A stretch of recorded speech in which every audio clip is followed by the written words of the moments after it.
So people are going to keep joining us. That is fantastic. Let's just get roll. I'm Sarah Graham, and I'm from the Wisconsin Historical Society. Welcome, everybody, to today's Practical Digital Preservation webinar on protecting and preserving long-term digital information.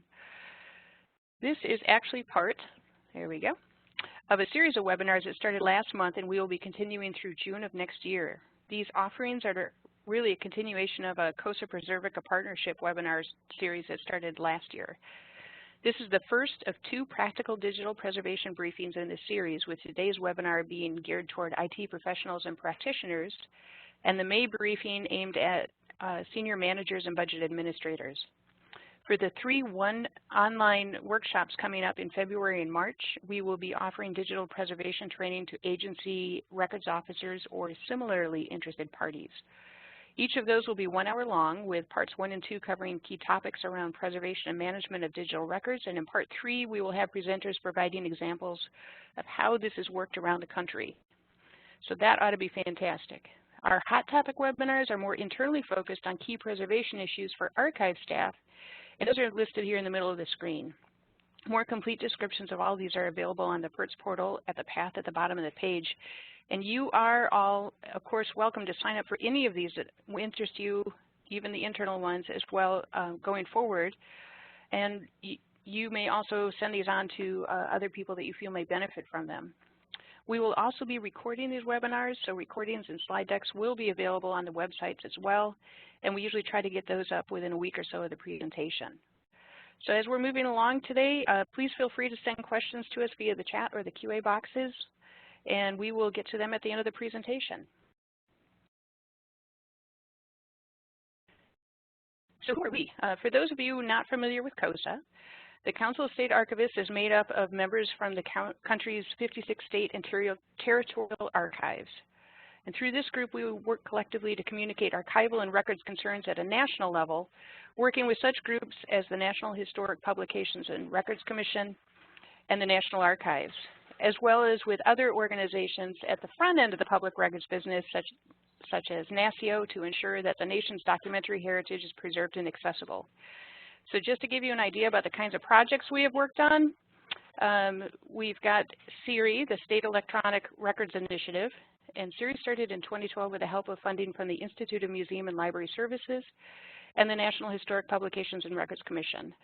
Its main purpose was to address the long-term care of and access to electronic records across all state and territorial archives. Through the work of subcommittees focused on education, advocacy, tools, and resources, we have worked these past few years to train archive staff in the long-term management of the many records that now come to us digitally, as well as provide web-based portal information, resources, and training opportunities. The access, collaborating, and cooperating with external strategic stakeholders, that is a mouthful. We are now working on implementing parts of an action plan that focuses on the ways of CoSA can work with partners, stakeholders, and other organizations with an interest in digital government records and information. And then we have the IPR training, which we did back in 2007. The Federal Emergency Management Agency awarded CoSA $2.6 million to support its Intergovernmental Preparedness for Essential Records, or IPR project. IPR teams train state and local government officials in every state and territory in emergency preparedness and ensuring the safety of essential records. And 2 of those courses that were part of the curriculum, Essential Records and Records Emergency Planning and Response, are still available on the CoSA website.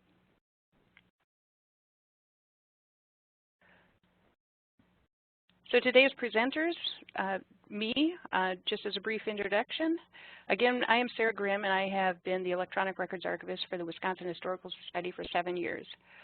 We are currently in the middle of a 3-year grant project to provide access to state electronic records, with much of the first year working with state agency partners to establish best practices and procedures for working with digital electronic records on their end. I've been a co-chair or a chair of the SERI Education Committee for the past 4 years and a member of the SERI Steering Committee for 2 years. David Meyer is joining us, and he joined the State Historical Society of North Dakota in 2013 as its first information technology administrator. Prior to that, he spent 26 years in both private sector businesses and state agencies in information and data management positions. In his current position, David is overseeing the technical implementation of the state's trusted digital repository within the state archives, and he is also managing the implementation of a collections management system to accommodate the needs of the agency's museum, archaeology, and historical preservation and state archives divisions. Camille is the digital state archivist at the State Archives of North Carolina, where she works to develop and document workflows and standards for their digital repository, and works with other archive staff to consult with other government agencies regarding the management of their electronic records. And Michael Hope from Preservica is with us today. Michael has worked in IT and information management for over 25 years. With his recent focus as marketing director for Preservica has been to raise the awareness of the importance of digital preservation, including devising and running education programs in partnership with groups such as CoSA. So I get to do all the preliminary stuff with y'all.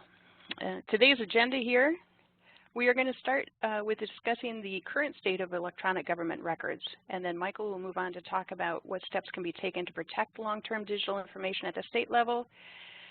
David will provide an introduction to North Dakota's digital archive initiatives and share their experience differentiating between functional and storage requirements for a trusted long-term digital repository versus content management system, and a description of his IT role and evolving relationships with the state archive staff and central IT agency personnel.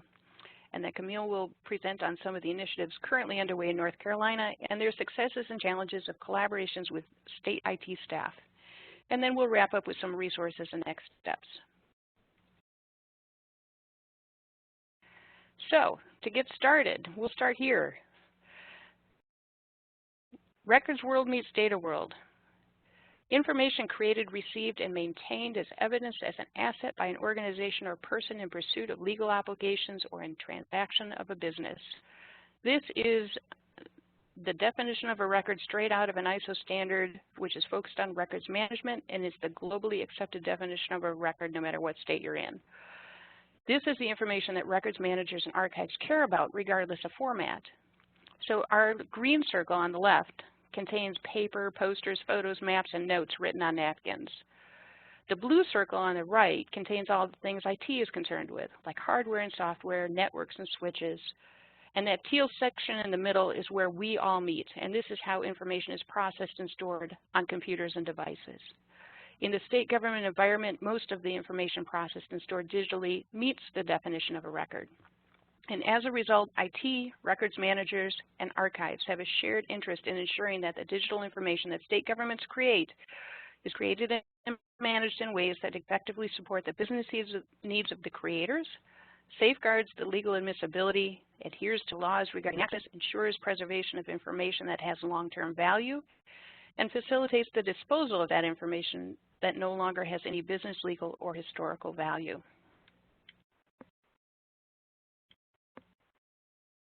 This is, in fact, today's reality. It seems that records rarely sit quietly and neatly in a file cabinet anymore, but instead are often scattered throughout various systems and devices on multiple formats. So everybody's creating digital content, distributing digital content, and using digital content. And we are all responsible for managing that digital content now and into the future. That diagram is really indicative of our current reality. As seen on the previous slide, an ever-increasing tool set of devices and applications are being used to conduct the business of state government. Electronic records management is very challenging in the current technological environment of decentralized systems which produce large quantities of very complex records. And in a world where the expectation is that the government will be open and transparent, this distributed structure also leads to tremendous challenges in terms of locating records for the purposes of open records requests and e-discovery, as well as being able to properly identify and secure records where privacy and privileged information are critical. While there has been a move toward increased consolidation of state IT resources like data centers and enterprise applications, there is still little standardization in the way that the digital information is managed on shared drives, personal drives, and email, which is exemplified by the overabundance of redundant, outdated, and trivial data and records that should have been deleted or transferred to state archives but they're still living within state agency networks. This is a national problem that a lot of people and organizations are working on. And while there has been a move toward things like content management systems in recent years, there is still a general lack of technological tools for the management, scheduling, and transfer or deletion of electronic records in this rapidly changing, very complex environment. It is not unusual for record schedules to dictate that records are held by an agency for 10, 20 years or longer before destruction or transfer. While many of these records used to live quietly for years on paper and in boxes at the agency or at a state record center, records are now more often born digital and will remain digital throughout their entire life. Additionally, many agencies are undergoing mass digitization projects to save on storage costs or to provide online access to the records. In the state government context, then, almost all digital information actually meets the definition of being a record, and IT becomes very critical as a partner in ensuring these records are accessible and uncorrupted well into the future. Additionally, records trapped in old or proprietary formats and on obsolete media still exist within many organizations. I know I still receive zip disks and floppy disks in boxes, among other odds and ends that come across to us or have been found on shelves at state agencies. But as a result of all these factors, valuable electronic records are in danger of being lost. So it's really obvious why the provision of electronic data in vehicles for creating and storing data are of concern to information technology personnel. But why do we at the State Archives care about it? Well, in many states, the State Archives is responsible not only for caring for historical records, all those old maps and parchments and reels of microfilm, but providing records management services to other state agencies. Records management, also known as records and information management, is really the organizational function devoted to ensuring the efficient and systematic control of the creation, receipt, maintenance, use, and disposition of those records. And records management centers upon identifying, classifying, storing, securing, retrieving, tracking, and destroying or permanently preserving those records. And it also encompasses the development of processes for capturing and maintaining evidence of and information about the business activities and transactions. So State Archives actually have a lot of experience managing paper records, but we're requiring more and more experience with electronic records management, and electronic records management can help to resolve some of the problems that have been outlined on the previous slides. So record schedules. These record schedules form the core of a records management program. A record schedule outlines each category of records an organization creates, and every category of record should have some sort of a business value. Some records have additional legal or historical value, and the schedule outlines the value of each category. The schedule also outlines the ultimate fate of each category of records. Some records lack legal and historical value and quickly lose their business value. And as a result, they may become slated for destruction a few months or a few years after creation. Other records have business or legal value that warrants that they be kept and preserved for 10, 25, 50 years, or permanently. A few have business and legal historical value that will be transferred to state archives or have permanent preservation and retained indefinitely by the agency. And as Michael is going to discuss in just a few minutes, caring for the records that have to be retained for long periods of time, whether by the creating agency or by the state archives, poses particular challenges. In addition, the schedule makes note of any special conditions governing access to the records. Do the records contain personally identifiable information? Is access to them governed by the Health Insurance Portability and Accountability Act, or the Family Education Rights and Privacy Act, or other statutes? And finally, the record schedule may be tied to other classification schemes. For example, the Cybersecurity Information Classification Standard developed by New York State Office of Information Technology Services is explicitly listed and linked to the General Record Schedule developed by the New York State Archives. So developing a comprehensive and up-to-date record schedule is a good first step toward imposing some order on a chaotic records and data management environment. But creating a record schedule and the processes that support the proper creation, classification, storage, retrieval, tracking, and in many instances, the eventual destruction of records has numerous benefits for information technology departments and personnel. First, it reduces costs by ensuring that information can be readily located and retrieved as business needs dictate. That mission-critical information is identified and given higher levels of protection and care than information that has less value to the organization. That information that has to be preserved for 10, 20, or 50 years is identified and appropriately managed, and that records are transferred to the state archives, or more likely destroyed at the appropriate time, and that obsolete and duplicate information isn't taking up valuable storage space or staff time. Second, it helps to ensure that organizations create and manage information in ways that comply with the state and federal statutes and regulations, and greatly reduces the cost and hassle of responding to e-discovery requests and the state and federal investigations. It's 2017, and the courts are increasingly expecting that organizations are going to be managing their electronic records appropriately. As IT implements enterprise or agency-wide systems or policies, schedules can provide some direction about how that data needs to be managed and for how long. Incorporating schedule information into a system's functional and technical specs, as well as involving records managers and archives to the table in the development of these systems and policies, will help ensure that the data stays only as long as is necessary and removes some of the avenues of human error that occur when the records are being tracked and managed manually.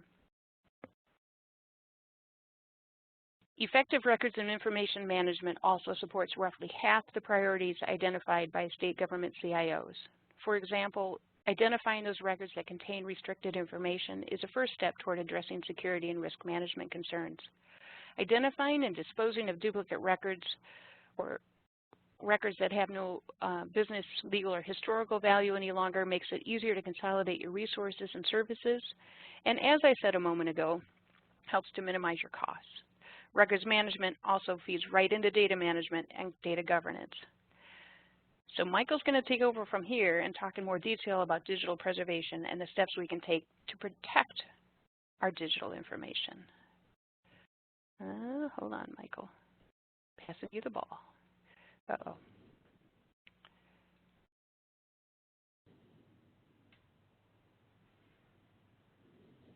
All right. Yes. All right, Michael, you're up. Excellent. Thank you, Sarah. And thank you, everybody, for joining us today. It's a big crowd on today.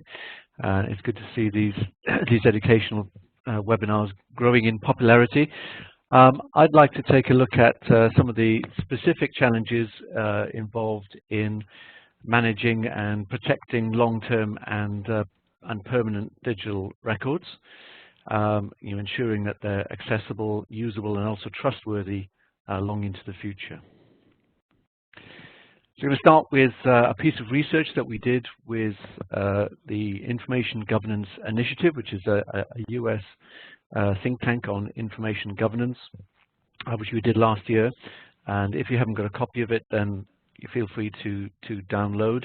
But there's some very revealing results coming out of this survey. And there was a survey of information managers across all sectors. About 25% were in government, but also information managers in legal, financial services, and pharma. And what it shows is basically, you guys are not alone. This looking after long-term digital information is a big challenge across all sectors. And the important thing to note is that it's not trivial, this information. It has very significant consequences and value to institutions and to businesses.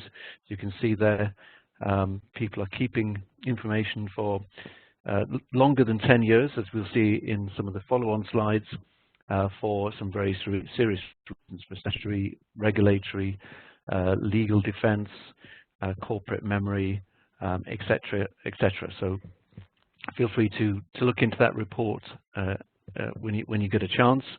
It also has a great case study in there on the work that Jelaine Chubb and Mark Myers have done at the Texas State Archives.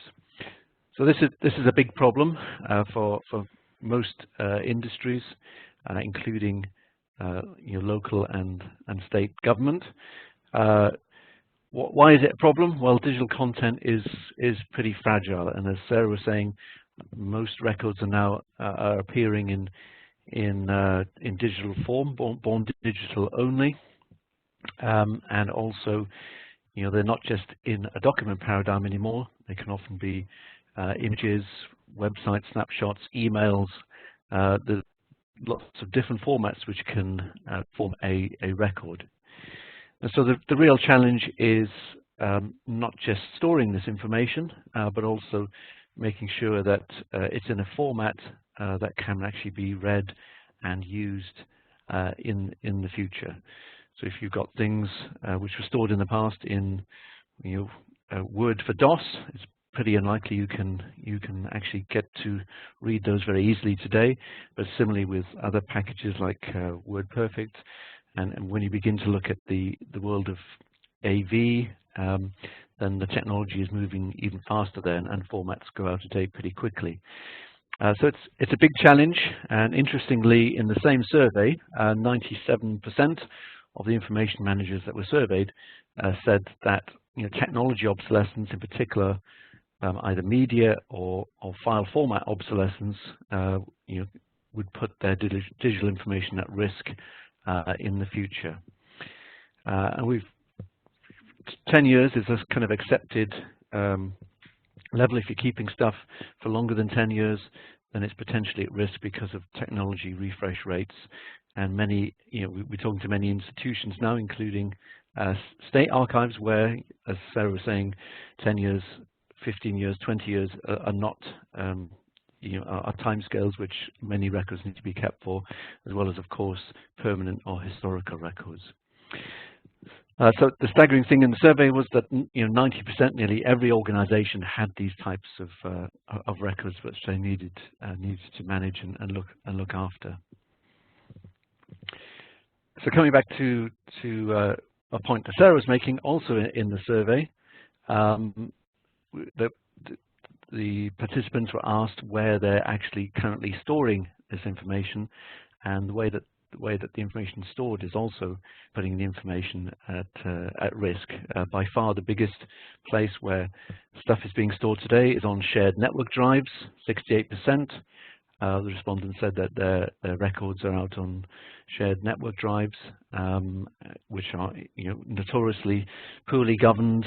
Things can be very easily deleted and typically don't have very high levels of security either. But all the other environments as well, like backup systems, as we look at, or content management platforms, or even worse, removable media, are only really storing the bits and the bytes of the information, and not really concerned about looking after how we ensure that the information is in a readable format in the future. And that's where digital preservation systems come in. Luckily, 11% of the respondents have actually taken action and have some sort of purpose-built long-term digital preservation system. And the other good news is that on the vanguard of that very much are many of the state archives, who are probably on this call today, who have taken action to look at this and implement digital preservation strategies and digital preservation systems, including many who have chosen Preservica.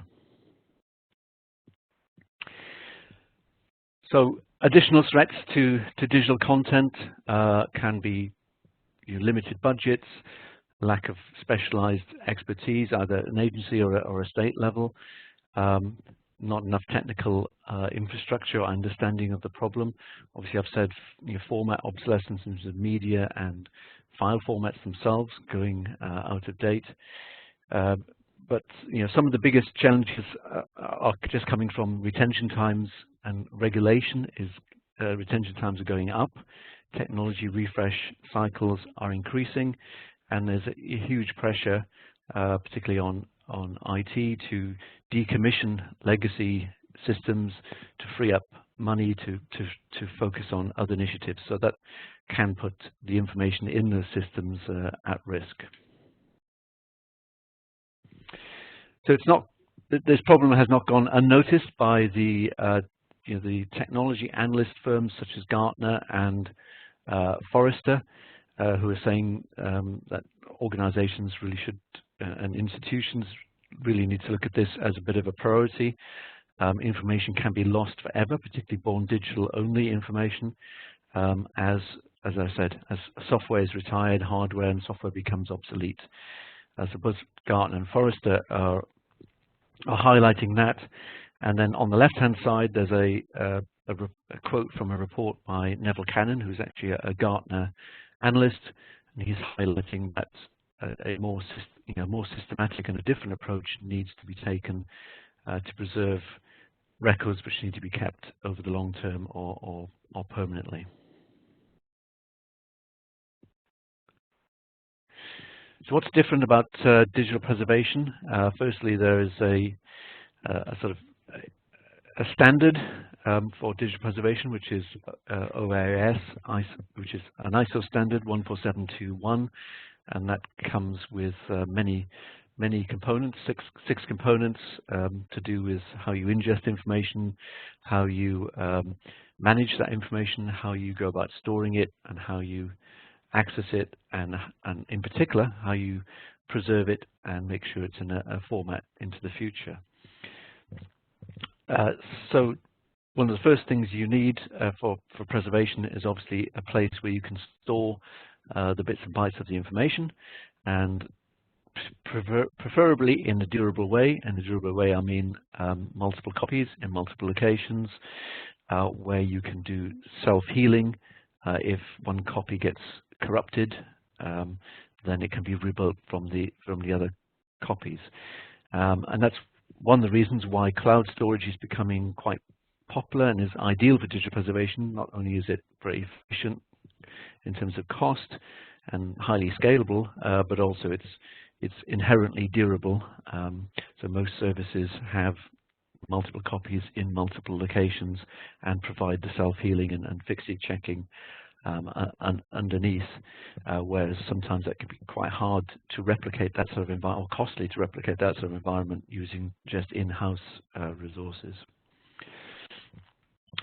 You need to make sure that the information is not just stored in bits and bytes, but you can actually find it and understand it when you pull it out in 20 years' time. So and maybe apply some records management against it in terms of appraisal or disposition or deletion.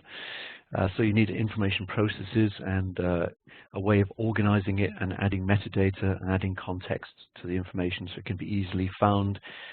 For example, if it's for legal defense or freedom of information, you need to be able to find that information quite quickly rather than plowing through backup tapes or through your standard archives. And then finally, you need to make sure the information is actually usable and trustworthy when you pull it out, that it is in a format you can actually use and read in 10 years' time or in 20 years' time with the applications we'll be using at that stage in the future. So you need some way of easily migrating file formats to newer formats over time. So how do digital preservation systems compare to other places where records are stored today? Essentially, they are complementary and can sit alongside existing enterprise content management and records management systems, and also alongside storage and tiered storage in particular, or cloud storage and backup regimes. But essentially, whereas enterprise content management is all about collaboration today, and storage is all about storing information in terms of bit level storage, digital preservation is all about long-term availability, usability, and trustworthiness of that digital content and being able to prove its provenance and authenticity in the future. So it combines the bit level storage that I've described with protection against file formats becoming obsolete, and the systems can sit alongside each other. As in this diagram, many organizations, including many state archives, are operating under this sort of model where information might exist within a content management environment if it's on short-term retention. But maybe when it becomes declared a record and it needs to be retained for 10, 20, 30 years or more, then it can be exported out of the content management system and ingested and unpacked and stored within the digital preservation system.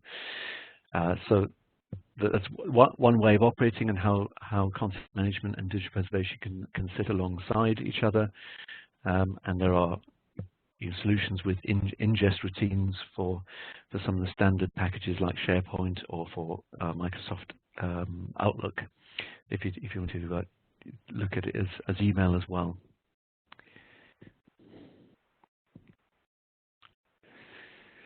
So just to finish up on my section, and I'm sure David and Camille will also highlight the need for a different approach to looking after long-term and permanent digital information. So there are lots of benefits for IT in having these sort of systems. So it can address the entire life cycle of content. It can facilitate orderly and efficient disposition and storage of critical records. It can free up IT resource. You can take stuff off operational systems and put them into your long-term storage environment where you can read them in the future. And it can also help promote IT as a strategic enterprise capability, because this is becoming an increasingly important area to be involved with and to support.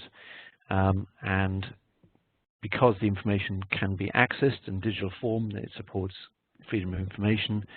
And by having technology watch, you can make sure that you can mitigate in an organized way against having technology obsolescence. So that's all I was going to cover, just as a little introduction to the different approach we might need to take to looking after digital information. And the good news is that a lot of state archives are well down the road in terms of understanding this and putting systems in place to look after these types of records. So now I'd like to hand over to David, who will talk about his specific case.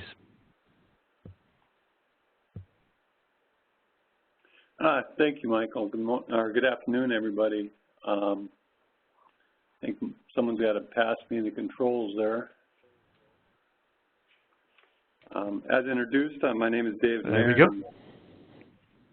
Thank you. Not quite. A little more. All right. As introduced, my name is David Miranda, Information Technology Administrator for the State Historical Society of North Dakota. A little perspective about our agency is we have 78 FTEs, a $28 million budget, and we have 5 divisions in our agency, which includes the State Archives, Communications and Education, Archaeology, Historic Preservation, Museums, and Admin. And what you're looking at on that slide is we recently completed a $52 million expansion to our agency, to our state museum, a couple years ago, and that was kind of concurrent to some of the momentum we have going related to our agency, which is kind of nice. North Dakota's 63rd Legislative Assembly in January of 2013 passed a Senate bill authorizing a one-time $100,000 appropriation for a digital archives study. And then through a competitive procurement process, we awarded the study to Turnusol Consulting, and they reported their findings back to us through a current assessment and recommendations, as well as a summary. And concurrently in that session, they authorized 1 additional FTE to our agency for Information Technology Administrator. And that was me, and I started in December of 2013. Prior to my hiring, the agency had no IT department. We had 1 individual served as desktop support, among other duties. IT support was contracted or provided for a fee through another state agency called ITD, Information Technology Department. So fast forward 2 years, January of 2015, the 64th legislature convenes. We took the results of the study and we petitioned additional funding and FTEs. They authorized one additional FTE for our agency at Digital Archivist, but they did not authorize another position at ITD for a digital records manager. The State Historical Society, we were also able to secure some one-time funding for consultants and network storage, and then we also secured ongoing support for network storage, which is huge. The funding request for network storage was intended for two separate initiatives. One is the Trusted Digital Repository. We wanted to transfer what we had in holding from vulnerable media, such as floppies and DVDs, to more stable environment because of concern with media failure and digital rot, et cetera. And then for our collections management project, the agency's divisions had multimedia collections which were growing and were starting to be stored on vulnerable media. The Digital Archives report proved to be a useful tool in that we always had our roadmap. Where we could not see the trees through the forest, it was a good way for us to focus or recenter our efforts. We started building some momentum. After 2 legislative sessions, 4+ years, we have a little momentum for support on the issue. We are seeing some funding increases to our budget, and we're thinking all things are good. But North Dakota is an economy built on energy and agriculture. The funding that we were excited about started to shrink. We're currently under mandatory budget reductions, staff reductions, and what have you. But we're still okay, and we're able to move forward. So the clock's ticking. We got to do something. First thing we did was Digital Archivist. Lindsay Schott of our state archives began an active role in our agency's Trusted Digital Repository project and eventually was awarded the Digital Archivist position. Lindsay started 2 initiatives. One, using open source applications, she started transferring our existing holdings onto the network by running virus scans, ingest, and fixity processes, and copying them to a secure network location. This allowed us to protect what we had with some sense of order or protocol. It allowed us to control the bleeding, if you will. The records are coming to us whether we were in a position to take them or not. This started building rapport with state agencies. She also worked on various aspects not related to the hardware and software of the Trusted Digital Repository, such as instructions and procedures for those agencies that wanted to submit their records electronically. So what was I doing while Lindsay was dealing with that? As the project evolved, I found that my role was not so much to become an expert digital archivist, that was Lindsay's task, or an expert IT enterprise manager, that was ITD's role, but to digest and interpret between the 2 worlds of IT and archivist, each having requirements, procedures, and recommended ways. I needed a better understanding of how to build a trusted digital repository. In addition to repeatedly trying to digest the consultant's recommendations and various case studies, a white paper was brought back by Lindsay and Ann Jenks, our state archivists, from the Power Conference in South Dakota, titled From Theory to Action, Good Enough Digital Preservation for Under-Resourced Cultural Heritage Institutes, and it was authored by the Institute of Museum and Library Services and the Power Group. The white paper proved to be a good tool for me when it came to figuring out how to advance the IT side of a trusted digital repository. As the consultant's report became a roadmap for advancing our repository, the white paper and its evaluation grid became a useful go-to tool for advancing the IT side of things. One thing I learned was that trusted is an important word. Trusted in the digital repository carries weight, and its definition is significant. Identifying and understanding the basic differences in how the IT world defines the terms and how the archivist world defines the terms is beneficial. Trusted digital repository is not the same as secured network storage.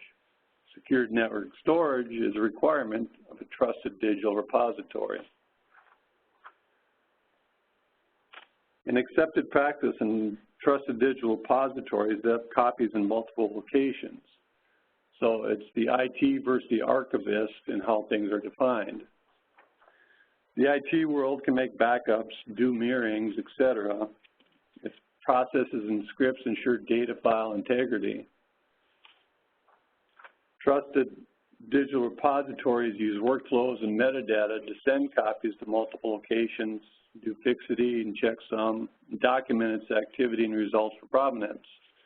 Future workflows ensure that copy placed in location A is the copy placed in location B.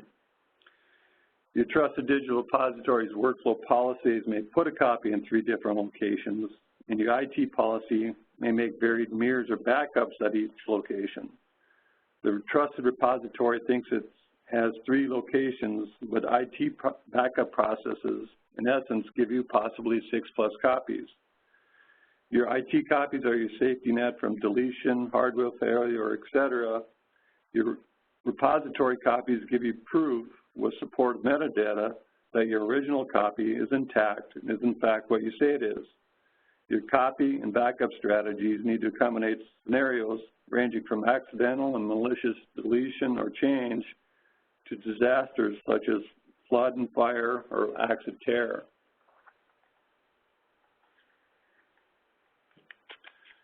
So building a secure IT environment is the role of ITD. They take care of enterprise management, network security, server security, etc. And building a trusted digital repository is the responsibility of the archivist. Compliances, audit trails, provenance, etc. So my role was to serve the needs of the archivist with a solution set that conforms to the requirement of our IT enterprise. What are we preserving in our repository? Be it digital or hard copy, if it comes to us, it has been tagged as permanent. It is no longer part of the originating agency's workflow. It has exceeded its life cycle with the originating agency, but has been determined through records management, which is a multi-agency work group in North Dakota, as a document of permanent or historical value. Basically, if it comes to us, we keep it forever unless our future selves determine it is no longer relevant or worth keeping. So I oversimplified the definition of functional requirement. If I was subpoenaed or required under oath to attest to the provenance and authenticity of a digital file in my possession, could I do it, and what documentation and proof do I have to support my testimony? And as an extension of that question, can my successors 5, 10, or 50 years from now do the same, and will it be available and usable? So do something today that your future self will thank you for. Given the fact that I currently had money, both one-time and ongoing, I modeled a budget that I needed to work within for the next 4 to 6 years and decided we needed to advance some IT solutions while we could, knowing that strategies, governance, and framework were all things that would take time to propagate out and become part of a statewide architecture and enterprise management. The Power Tool Grid and White Paper was nice, and it provided a diverse list of applications. The evaluation tool provided a snapshot of what microprocesses in the trusted repository workflow addressed, and if it was an open source or commercially available application. Using the grid as a starting point, along with Google, I proceeded to look at a little more closely at some of the reviewed applications. There are a host of applications out there that will fill the requirements of given segments of the digital curation lifecycle. My challenge was that I needed to quickly build a trusted digital repository which addresses as much of the lifecycle as possible, factoring in my financial and human resources. While open source applications are free, the range of support varied by application, with some having very robust user groups and our commercial support offerings to, it's still a great application, but no one really is supporting it. Theoretically, I could have pieced together a repository made up of various open source solutions, but I would have needed to either hire out the support and customizations or build in-house expertise, of which we do not have staff. The Power white paper, along with case studies from various sources, provided there's a common theme, which is there is no right answer. Each state agency or institution has its unique set of circumstances and requirements which guides how it proceeds. The Power white paper did a nice job of classifying institutions relating to staffing and funding. We best fit the category institutions that have some financial resources available for redirection, but do not expect to add personnel anytime soon. Their recommendation was to look for a comprehensive out-of-the-box solution. North Dakota government and ITD has an enterprise FileNet application which many agencies utilize for business process workflow. It has properties and characteristics that are similar to certain segments, but when applied to the full Trusted Digital Repository Lifecycle tool grid, we felt that it did not position us where we wanted to be in the launching of a Trusted Digital Repository. So I looked at commercial off-the-shelf solutions which covered as much of the requirements of the curation lifecycle tool grid as possible. When searching for a solution, I looked for an application that had a proven track record, enough of a client base that it had resources dedicated to ongoing improvements and support, as well as training, not only in the software, but with applying industry standards into the preservation workflows. On the IT side of things, I needed to ensure that we were building on industry standards and North Dakota government enterprise accepted application servers, database servers, etc. Additionally, I needed to have an exit strategy that both the archivists and the IT enterprise managers were comfortable with as our repository grows. I felt it was more important for us to focus our resources on improving our agency stance as a trusted digital repository, building education, governance, and policy framework than on managing or building a system. That wheel was already out there. We have recently installed an on-premise edition of Preservica.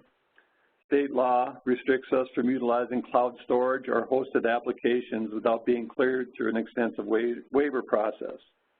ITD is currently working on service agreements with cloud storage providers, and we will be able to utilize cloud storage as one of our storage connectors in the near future. Additionally, we'll be able to implement processes for ingesting emails, doing web crawling, etc. We hope to leverage the public-facing side of the application to make our data more readily available. We feel that as we grow in our skill set, we can leverage more of the features available without extensive programming or system design. In early February, we'll begin training, and soon after, we will begin ingesting records in a production environment. I guess in about a year, I can let you know how things are going. Thank you. And now I shall pass it to Camille. All right. I think. Yes. There we go. All right, good afternoon, everyone. As Sarah mentioned, my name is Camille Tyndall Watson, and I'm the Digital Archivist at the State Archives of North Carolina. Essentially, in my role, I'm responsible for policies and workflow and kind of the day-to-day maintenance of our digital repository, which is 75 terabytes and counting. As you can imagine, with such a large repository, I work a lot with IT on a variety of projects because our digital repository houses everything from born digital special collections, digital surrogates, born digital and digital surrogates of government records, email, even GIS data. So we have our hands in a lot of different pots. So today I'm going to talk to you about some of the lessons we've learned in North Carolina from building relationships with our IT staff. The first one is to make friends and influence people. We've been very lucky in that we have a business group as part of our DIT, our Department of Information Technology, or DIT, that we've been able to get to know and work with very closely. He has really taken the time to get us, to really understand what it is we do in archives and what makes our work different from how other state agencies have to manage their records. Not only is having him there good for helping us problem solve, and we can go to him and say, you know, we're facing this, do you have any ideas of how we can do it within our budget and within our needs? But he also can help us communicate our needs and justification to IT. Additionally, part of our work in the state archives is consulting with other agencies. We have records analysts in our government records section, and I will frequently work with them to go and meet with additional state agencies.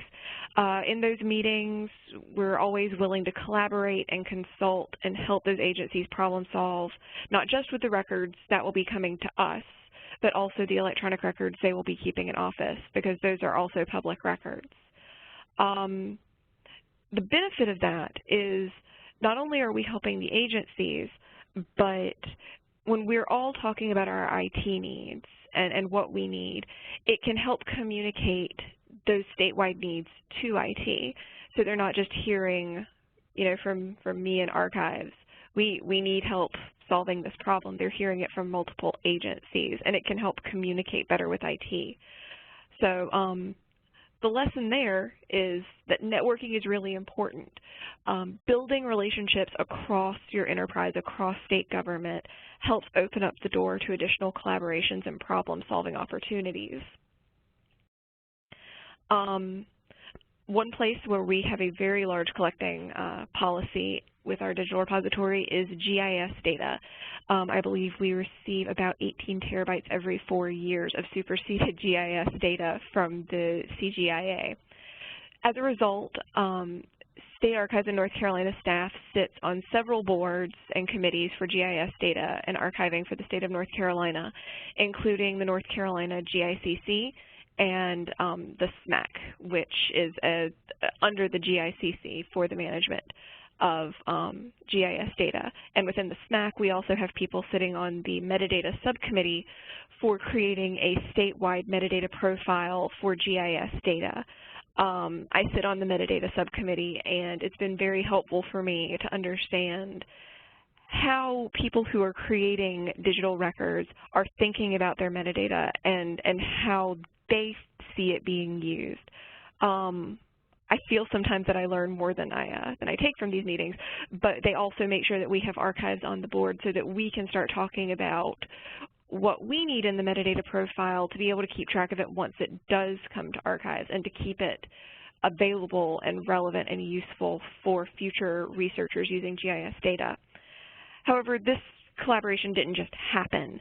This was actually the result of a grant that didn't start out involving us. It was a grant that was between the CGIA and North Carolina State University. Towards the end of that grant, they reached out to us to get our input and our thoughts on what they were working on in the grant, and that evolved into this great working partnership we have with the CGIA, and GICC, which is part of DIT. So it's really important to think about this in terms of, I don't think anybody who goes to archive school really thinks about the fact that they could be working with GIS data. So sometimes it's very important to think about non-traditional groupings and collaborations that could happen. A less formal example of this is our former digital services section head found out that there were meetings for the administration of email. It wasn't something she was necessarily invited to, but she asked if she could participate, and it gave a lot of insights into problems with email archiving that other agencies were dealing with, and it helped us understand, it helped us kind of bring new ideas to existing problems as well as insight into our own problems. And now we're working on an email grant ourselves.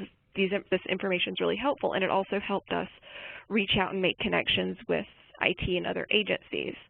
So I think it's really important to remember that collaborations across non-traditional groups can provide a lot of great opportunities to solve real-world problems.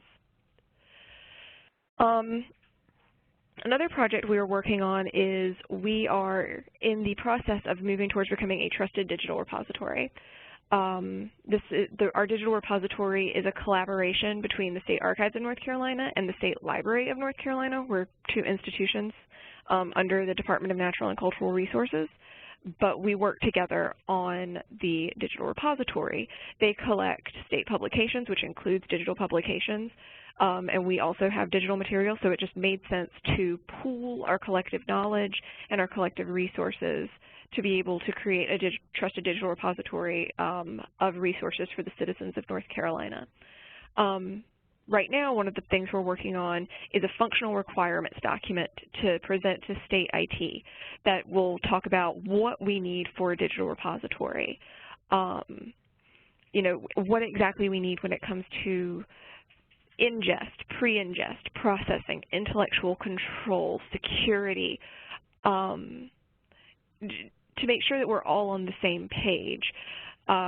Additionally, we've created a testing matrix for digital preservation systems to help us not only structure how we test digital preservation systems as we move towards becoming a trusted digital repository, but also to help justify and justify the purchase to DIT and administration, and also demonstrate how suitable that program is to DIT in a quantitative manner based on our functional requirements and also on their requirements and policies from a IT perspective. The things that we've learned from drafting these documents are really important. The first one is to not assume that everyone is on the same page. In addition to reaching out to people, you might have to do some education. For example, in my experience anyway, when I've been in meetings with IT staff, when we say archive, we mean two different things. When the IT staff says archive, they mean keep it for 5, 10 years. I mean keep it forever, which can lead to some confusion and misunderstanding when it comes to discussing storage and migration needs. Additionally, the functional requirements document and the testing matrix both illustrate how important creating strong partnerships can be when you build on existing expertise.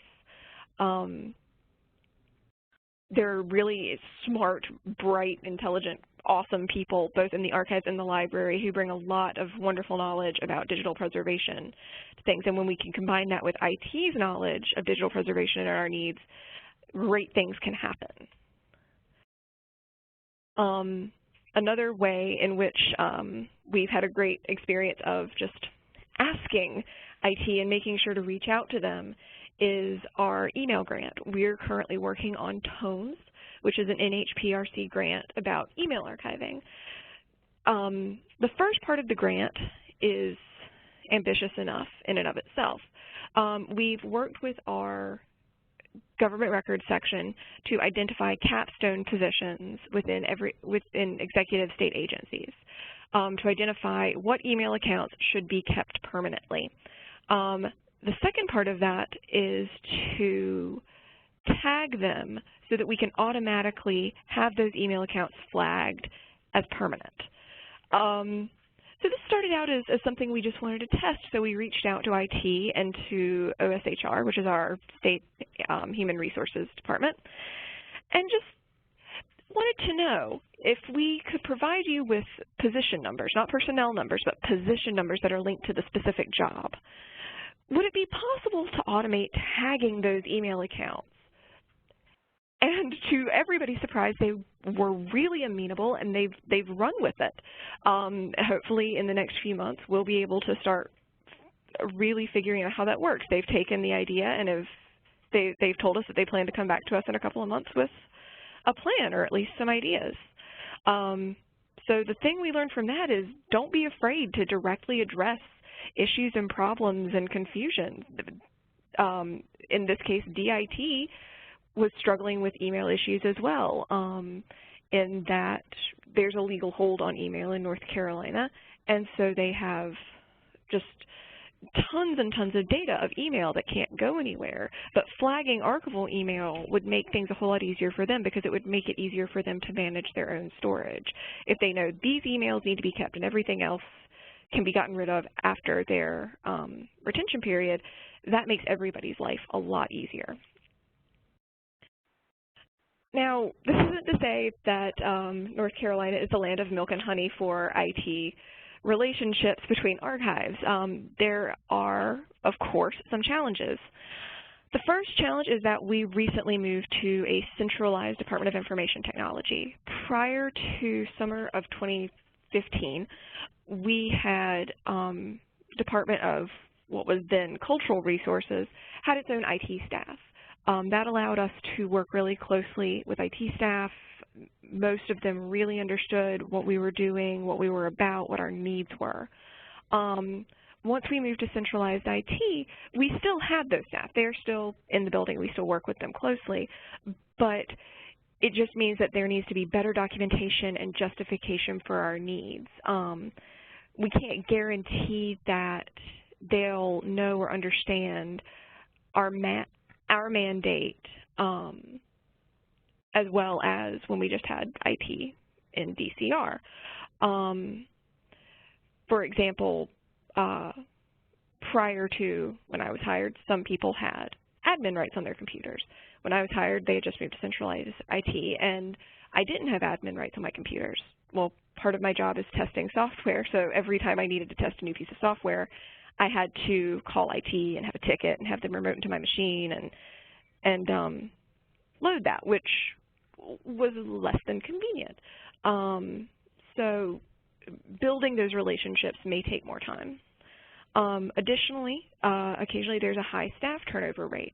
If building relationships are really important and keeping momentum is really important, having the people that you build a relationship with leave on a regular basis can be frustrating, and it can not maybe kill a project, but slow it down significantly. And finally, it's the fact that IT and archives can be separated by a common language. As I mentioned, the word archive can mean something different to archivist versus IT staff. However, this one probably seems a lot more insurmountable than it is. We're so much closer than you might think. Because when archives and IT work together, we can really help and support each other in really great and interesting ways.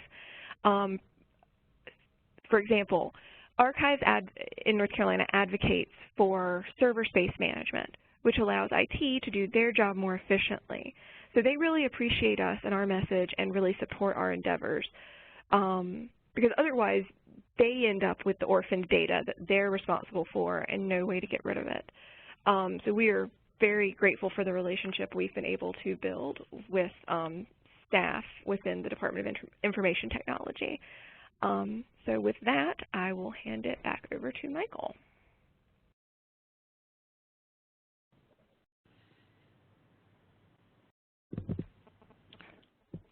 Great. Thank you, Camille, and a very big thank you also to David and to Sarah.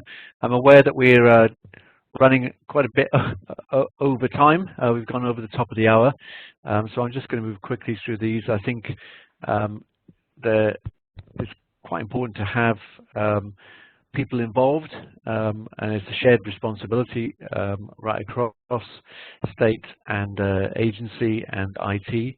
And there's, as Camille was saying, there's lots of potential collaborations, and this is some ideas and ways that you can get to collaborate, maybe focus on one particular type of record, which is particularly at risk, and look for a quick win. It might be a good way to start.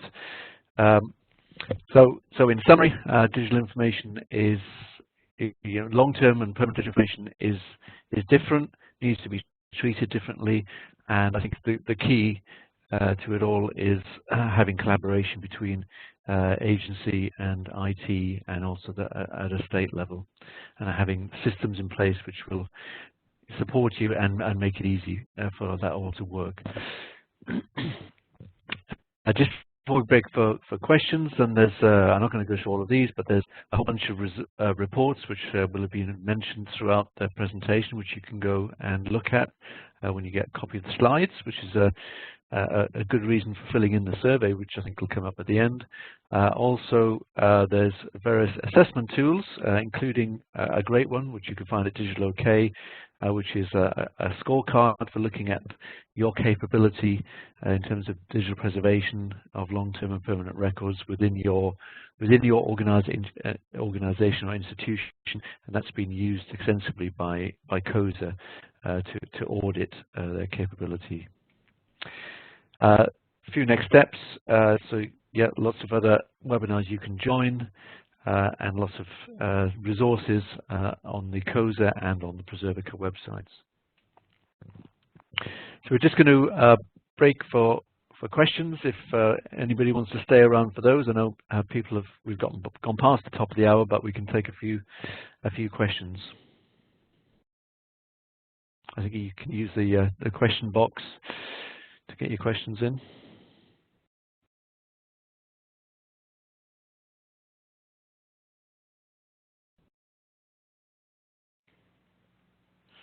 And also at the end, as you close out of the presentation, you'll be greeted by a survey. And if you could fill that out, that would help us with future webinars.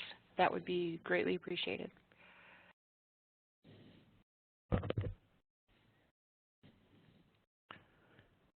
Okay, no questions coming in.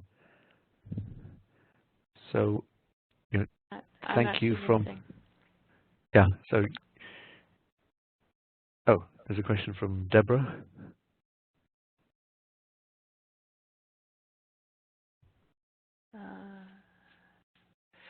Camille, could you talk a little bit more about the email grant that was mentioned? Sure. I'm happy to. What in specific? The question was the email grant that was mentioned. Could you give more detail? Oh, sure. In 30 seconds or less. Oh, goodness. How can I get some money as well? We'll see how fast I can talk. So TOMES is, as I mentioned, funded by the NHPRC. It's a 3-year grant to the state of North Carolina, and we're also working with Utah and Kansas on this. We propose to identify capstone emails in state government in North Carolina and try to automate the tagging of those emails for retention and transfer. The second part of our grant, which I didn't talk about, includes the building of a tool that would help us weed and process email to help our archivists who are processing that email and improve access. It would be mostly natural language processing dictionaries that are specific to state government. I'm not sure if that's the detail they were looking for, but that's the elevator speech. Thank you. Great. So I haven't seen any more. Oh, any more questions come in? Are you planning to email the slides? I think we are. Everyone completes the survey on exit. We'll get a copy of the slides, so you get all the references and everything else. Actually, we won't be and mailing it's recorded. them. Yeah, we won't be mailing them, but they will be available on the website with the recording. Oh, even better. Yes. So within a week or so, you ought to be able to pull them down from there. Okay. Do you want to close out then, Sarah, and thank everyone for hanging on in there? Yeah. No. Thank you, everybody. We greatly appreciate your spending some time with us today, and hope it was helpful. And like I said, when you take the survey, please let us know how we can be of service to you. And please go out to the website and join in on any other webinars that interest you coming up here. Thank you very much and have a great afternoon. And thank you all of our great speakers. Thank you.